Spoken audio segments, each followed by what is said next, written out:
Project.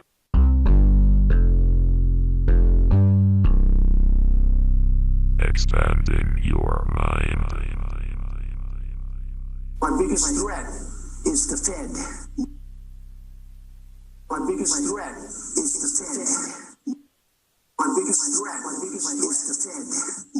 I think the Fed is our biggest threat is the Fed. Our biggest threat is the Fed. Ladies and gentlemen, Rex Bear Leak Project. How the heck are you? Exciting news today. And I don't know how well that came in, but, you know, that's as good as you're going to get it right now. That is from President Donald Trump. And he said his biggest threat is the Fed. That's what he said. And then it gets even more exciting. Now, this audio is not very good, so you're going to have to bear with me. No pun intended. But listen to this. Listen to this. This is when he says the Fed is crazy. He calls the Fed crazy. I mean, this is unprecedented from a president. Here we go. Listen to this. It's going to be a little bit fuzzy, so deal with it. I think the Fed is making a mistake. It's so tight. I think the Fed has gone crazy. So you could say that, well, that's a lot of safety, actually, and it is a lot of safety. It gives you a lot of margin. But I think the Fed has gone crazy.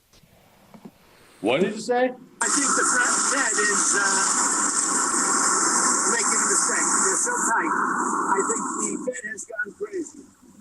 So you could say that, well, that's a lot of safety, actually, and it is a lot of safety.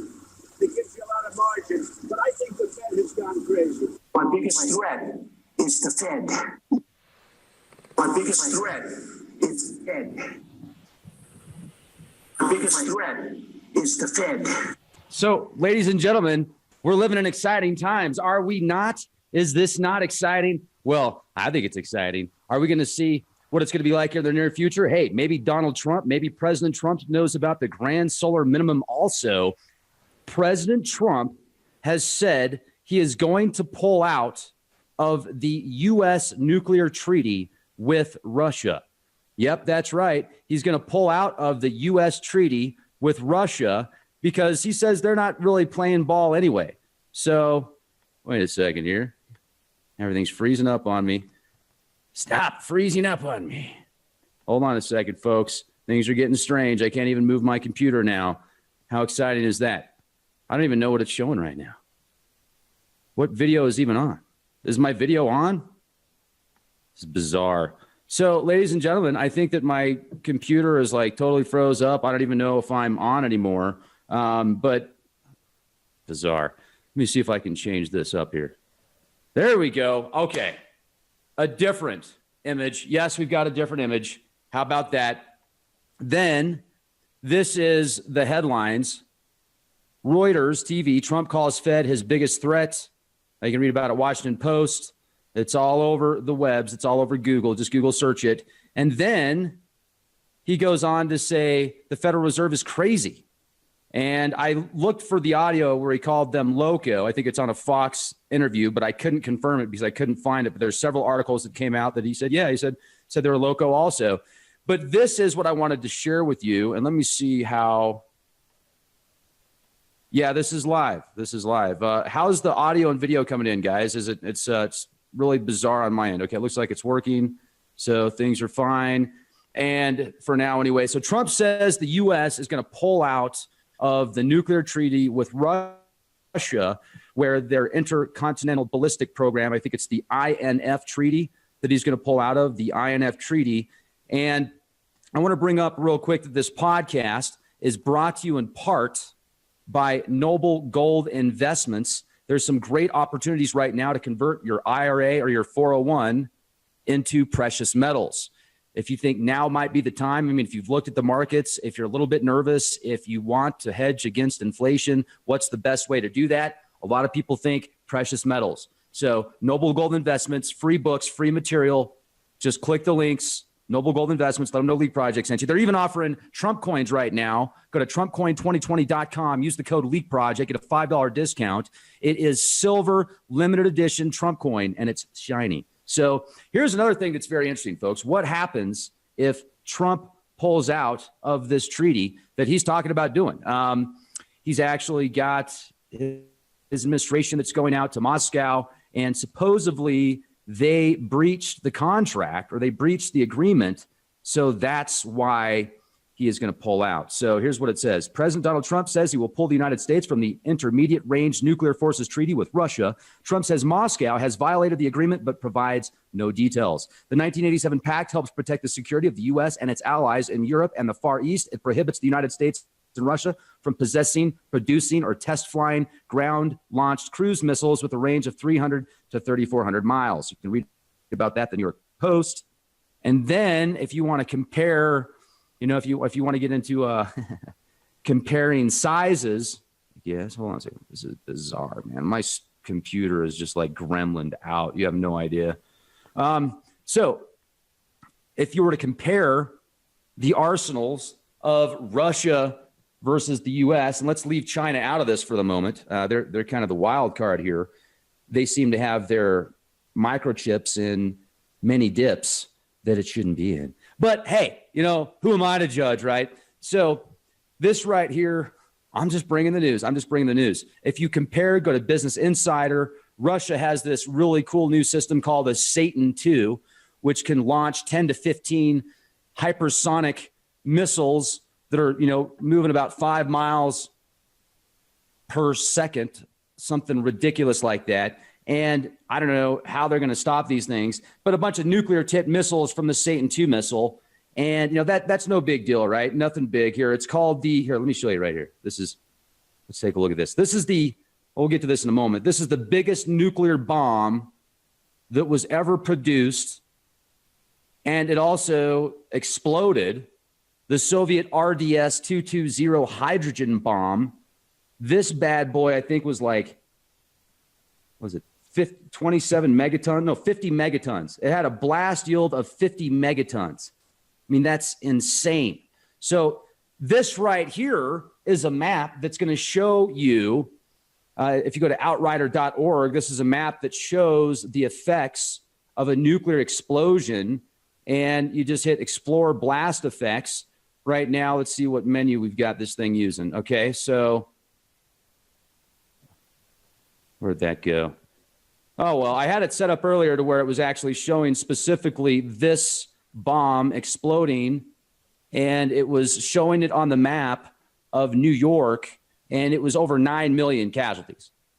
So this was the most powerful explosion ever, the most powerful bomb ever created that we know about. And Russia currently has, I think, a stockpile of approximately 1,600 strategic nuclear weapons, a current stockpile that's, whether they're usable or not, they don't know, of 7,800, a peak stockpile in 1990 of 68,000 warheads, 715 detonations. The U.S., hey, we're not far behind. We're definitely enough to blow up the world multiple times over. You look at the distance that these things can go. Currently, we've got 1,800 strategic nuclear warheads. But here's the question that I have. At the peak in 67, looked like there was 31,000 plus. Go back to Russia at the peak, over 60,000. So my question now is, what did they do with all the material? Where did it all go? So how do you get rid of that material? I mean, how do you decommission it? How do you make it safe? What happened to it? What happened to all the nuclear submarines that are decommissioned? What happened to all the machines that ran on a nuclear reactor that are now either decommissioned? Where'd they go? What happened to all the weapons?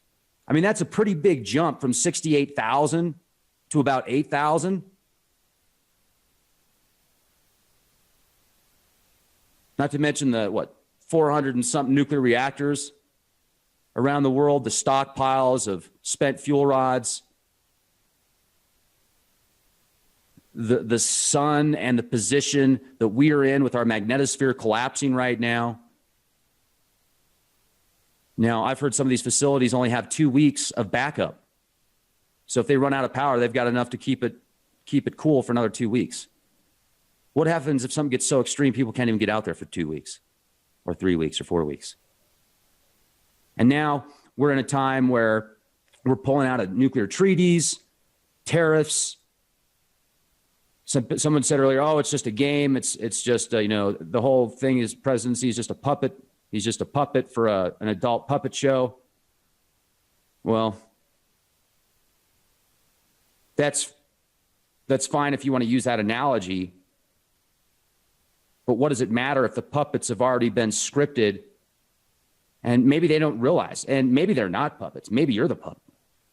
Maybe you're the puppet for thinking they're the puppet. It's amazing how everybody's an expert. Everybody's an expert, but me. So people tell me how to run this YouTube channel and what to say and what not to say and how I'm wrong constantly, yet they still listen. It's like, do you just listen to the show to tell me I'm wrong? It's like people wait. They'll listen for hours for me to mispronounce something or misspell something or accidentally say something out of context. And if I do, I'll come back and correct myself. It's like, oh, you said that wrong. Yeah, you were a Jesuit shill. I knew it. You reptilian. I knew you worshiped Lucifer. It's just wild. It's wild. But we live in amazing times. So here you go. The nuclear arsenal, you're looking about 1,600 for Russia that's active. There's about 1,800 right now deployed strategic for the U.S. Now, the prompt global strike was a system that was set up to bring munitions, a warhead, anywhere on the planet within an hour. They're still really quiet about this. And that's why Russia said they came out with the Satan II system that could launch 15, like it would be a single missile, and then it breaks off into 10 to 15 other missiles that are nuclear tipped at hypersonic speeds. Yeah, good luck blocking that.